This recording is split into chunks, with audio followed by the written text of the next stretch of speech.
Midwest by Black Fedora Man.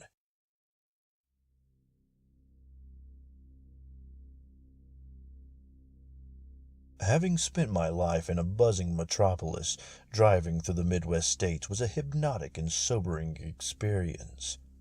Anyone who has seen the breadbasket of America will know what I'm talking about.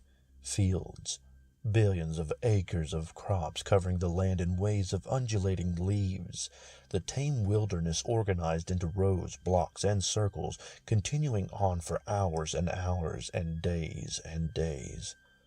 That's one of the strangest things about driving through the Midwest. The endless ocean of cornfields, birthed by man's laborers, seemed to go on without end, but with no signs of those who created it.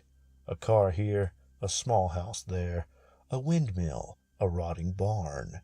It's as if some great civilization built it eons ago and then died out, leaving the living remains of their creations for you to drive past and wonder at. That's how I found myself on the evening of the last day in July, driving my red sedan along a veritable tunnel of a road cut across the cornfields. No broad highway for me. Rather, I had chosen a gravel detour which I had been promised led back to the interstate. The last few exhausting days had seen me driving non-stop across the country, but today, as the sun peaked in the sky and began its free fall back into the earth, the end of my trip drew near. Rest, relaxation, and who the fuck knows, maybe even fun lay at my feet. The only thing separating me from my goal was a mile more of gravel road and a few insignificant minutes on the freeway. Unfortunately, my car was having a little trouble navigating the tiny country road. The assholes at the gas station had promised a worn but perfectly passable route, but a few miles in it became increasingly evident that neither description fit this sorry excuse for a road. Still, the anxiety didn't really sink in until the gravel path degenerated into a dusty path and then into mere ruts on the road.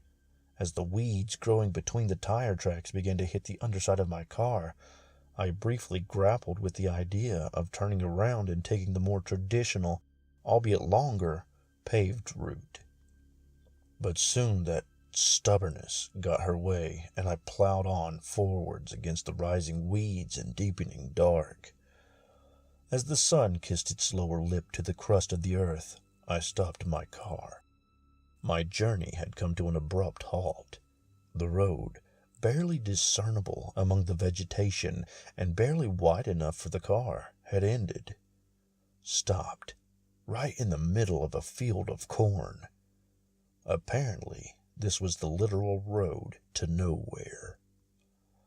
I cursed the hicks back at the pump and save who had given me these shit directions and considered my options. The only option now was to return down the path I had so painfully traveled and then take the long paved road all the way around. Holding my breath, I tried to stifle a headache and several curse words running through my brain. That's when I heard that sweet sound. The unmistakable mating cry of a Harley tearing down a highway at full speed.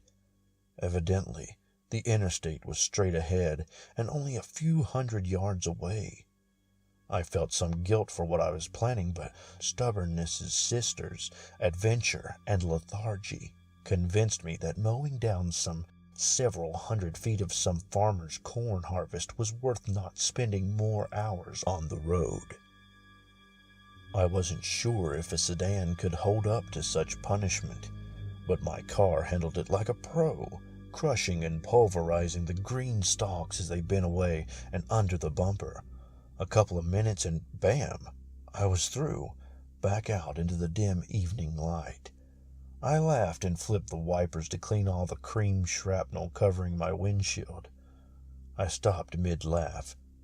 This was a road, but definitely not the highway. A 2-lane, paved black road ran in a perfectly straight line off into the darkness, disappearing into the evening light.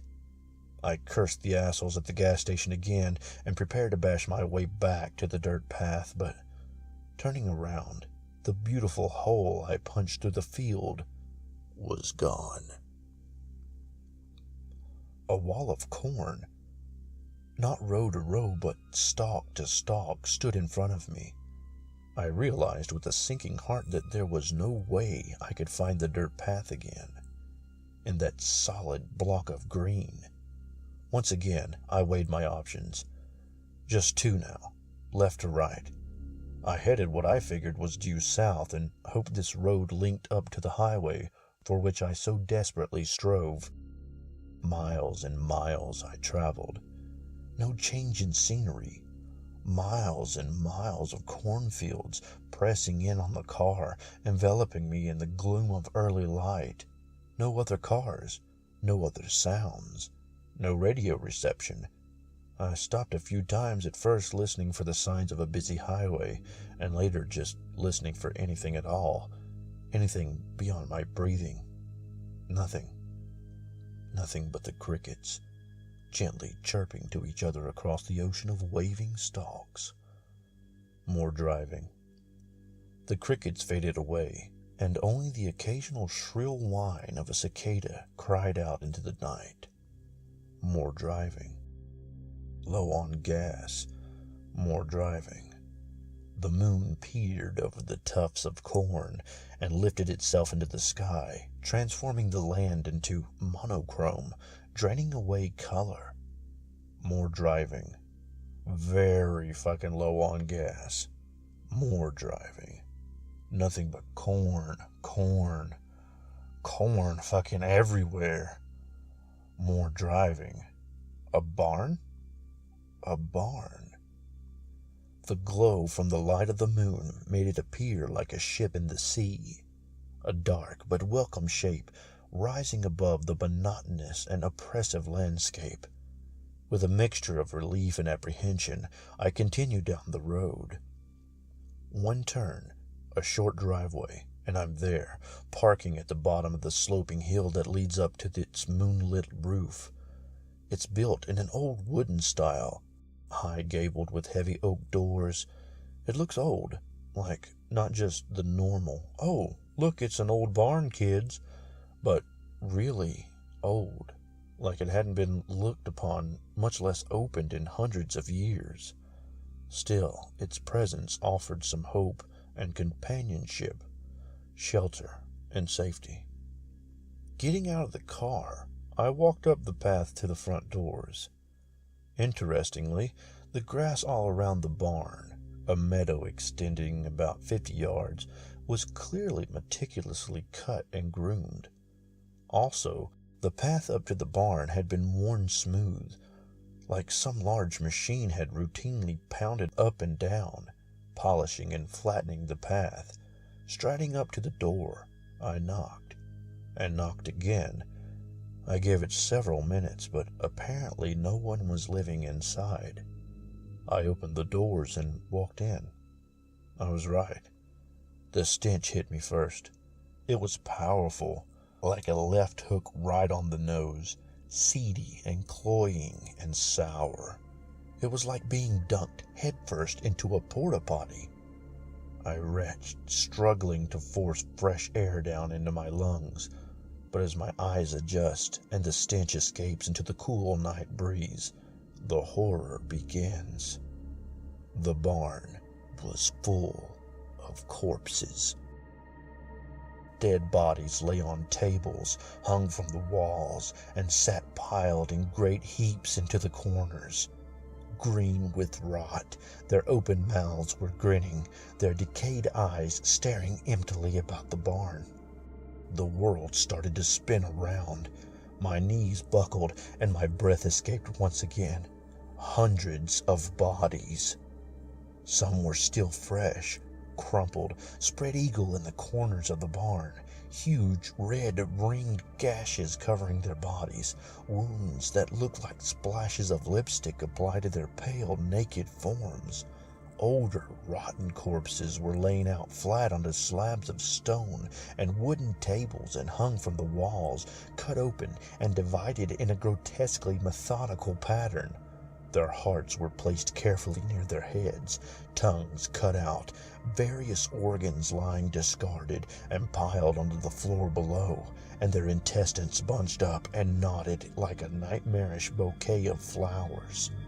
Further into the barn lay the bits and pieces, brown dried hunks of what used to be heads, arms, and torsos, and crates, giant wooden boxes piled neatly along the back of the wall of the barn, almost innocuous but horrible.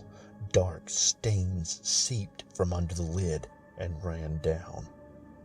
But nothing compares to what hung from the ceiling.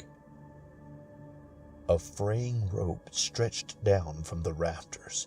Hanging from the rope, gently swinging in the night over the bloody tables, was bound a horrible absurdity of something that was once alive. It resembled a victim of some terrible holocaust. Its skin shriveled tight against its chest and belly, the arms unnaturally long and thin, hogtied behind its back.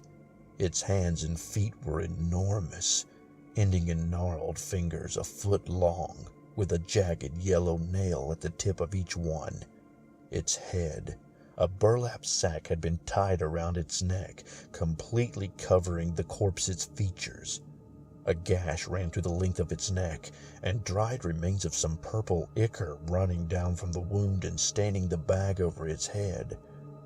Swinging there, dead in the moonlight. I rose above the waves of fear and stumbled out of the barn, slamming the door shut behind me. Outside, the moon still rose.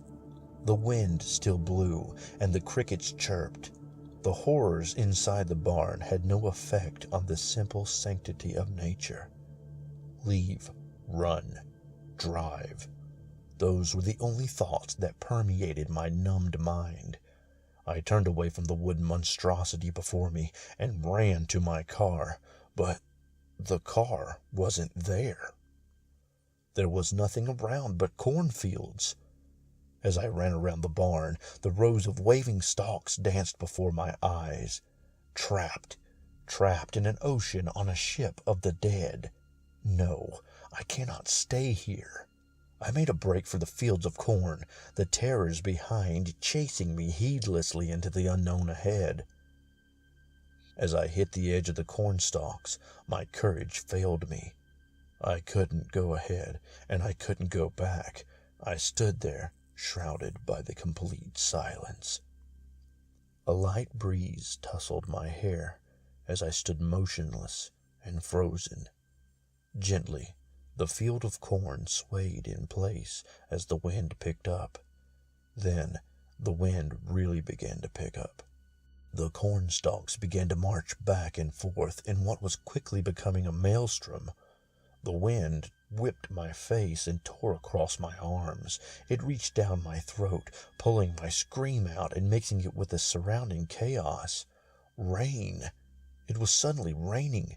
A torrent. A solid sheet of water falling from the heavens, knocking me off my feet, churning the solid ground into liquid. Lightning. Thunder. Arcs of electricity flew before my face, striking and touching the ground at my feet. I ran back to the only shelter there is, all my fear forgotten in the struggle to survive this onslaught from above. I barricaded myself in the barn. I was shrouded in perfect darkness, except for the pulses of lightning that glint off the outlines of the dead. That was past fear. I was petrified. Crouching against the bolted oak doors, the rain hammering a machine gun fire behind me, trying to bash its way in. Behind me lay certain death, and in front of me lay the dead. The pulsing lightning seemed to animate them. They danced and shivered, and grinned and laughed. They had nothing to fear. They laughed at me and my fear. They laughed at my blood, They laughed at my heartbeat. To this cacophony of laughter, I sat frozen, watching over those that could not move. Lightning bolted across the sky. Flash. Dark. Flash. The wind blew, the corpse tied to the ceiling. It rocked back and forth in long arcs above my head. Dark. Flash. Its hands swung back and forth beneath it. Dark. I thought the hands were tied behind the back. Flash. The rope is swung back and forth. The monstrosity was gone. Dark. Flash. Suddenly, I saw it crouching on the floor. Its bagged head hung low beneath its shoulders. The cadaver's limbs flailed about, sliding it across the bloody wooden planks towards me. In the flashes of light, I saw its sickening, twitching movement as it swayed back and forth, its head bobbing around with no control. I heard it, bubbling, murmuring, babbling. It sounded like a drowning man trying to talk. It howled and gurgled and sputtered and screamed. Unintelligible. No pattern. No sense. It twitched, screaming across the floor as I lay frozen against the wall, watching its movement in the throbbing light. Flash. Dark. I heard its blithering in my ear. Dark. I felt its ragged breathing. Dark. Burlap brushed my face. Flash. I ran, out the door and across the churning mud. The rain threw me down into the muck again and again, with a guttural snarl. It was after me, on all fours. It leaped and twitched and gurgled and screamed as it chased me into the corn. Knocking aside the stalks, I staggered into the pitch blackness. I ran and ran, unseen things torn at me. Was it the leaves, or had the beast caught up? I ran and ran. I ran and tripped. I tripped on a root, or did it grab me by the ankles?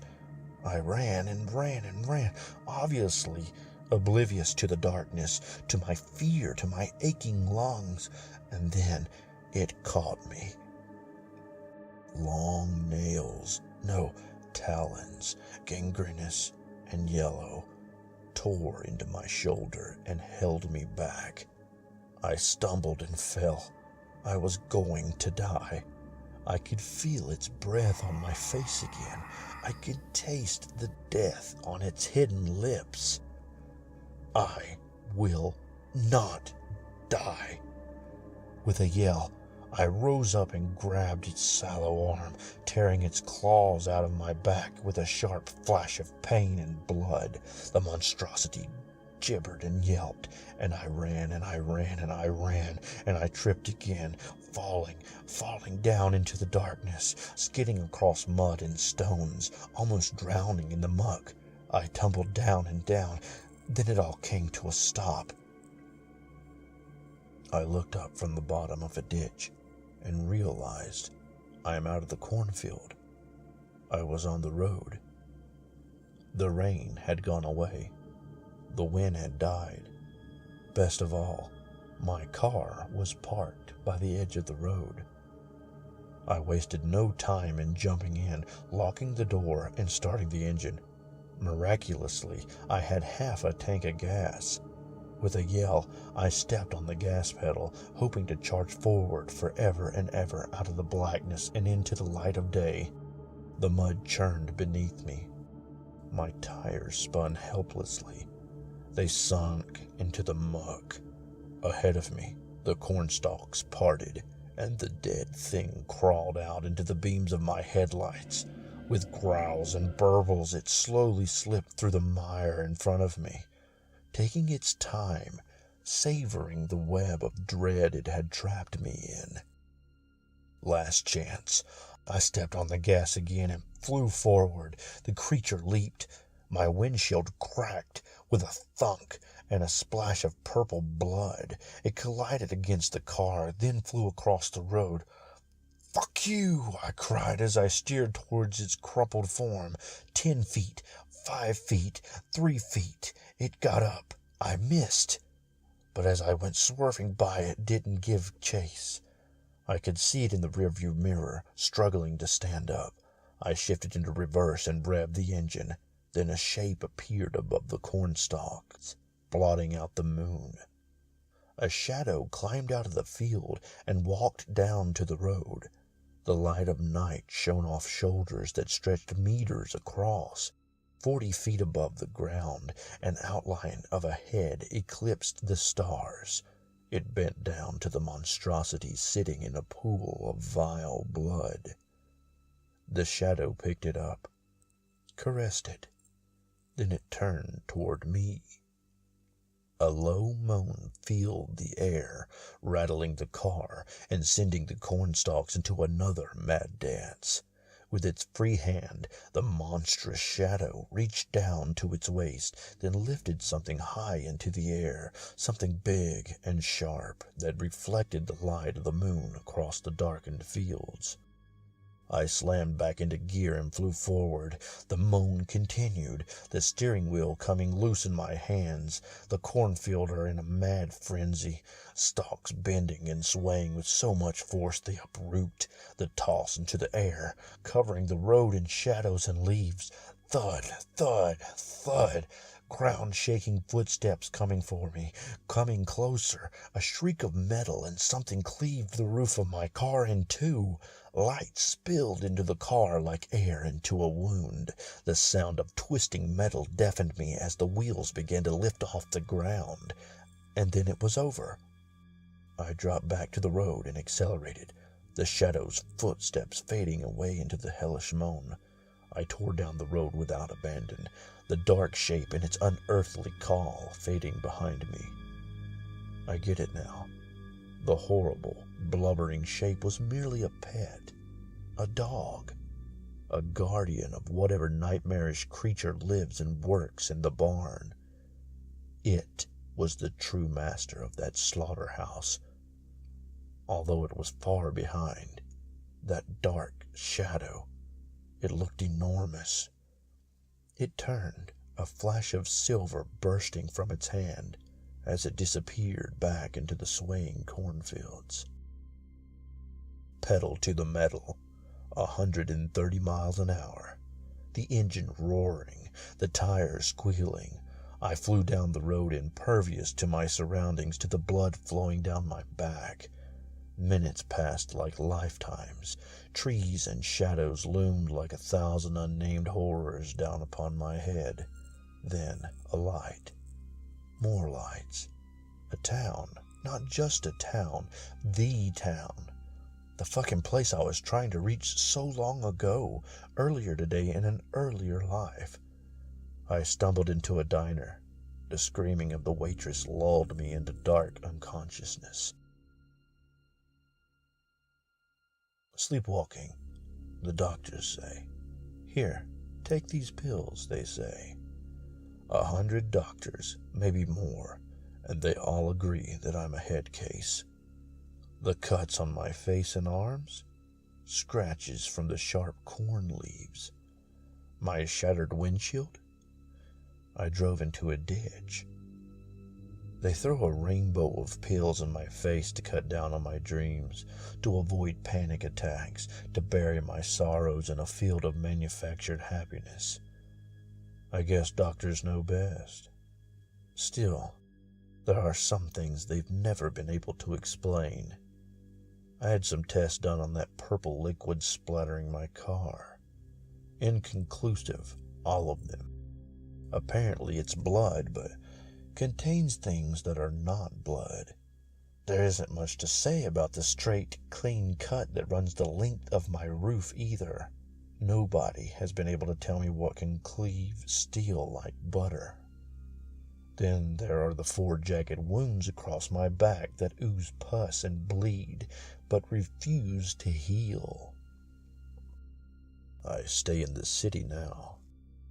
The chalky smell of concrete, the sharp smell of steel, even the bitter aroma of living humans keep me sane.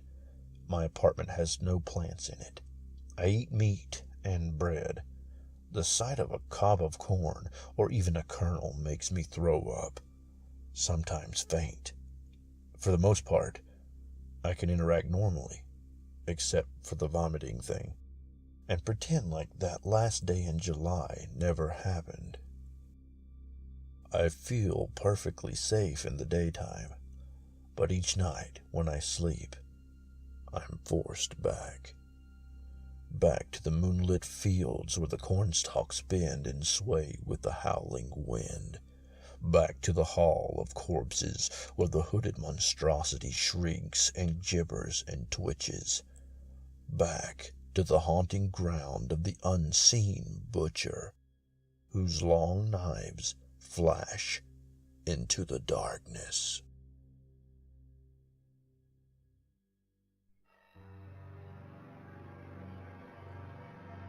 Hello, Ed here. If you've made it this far, be sure to like and subscribe.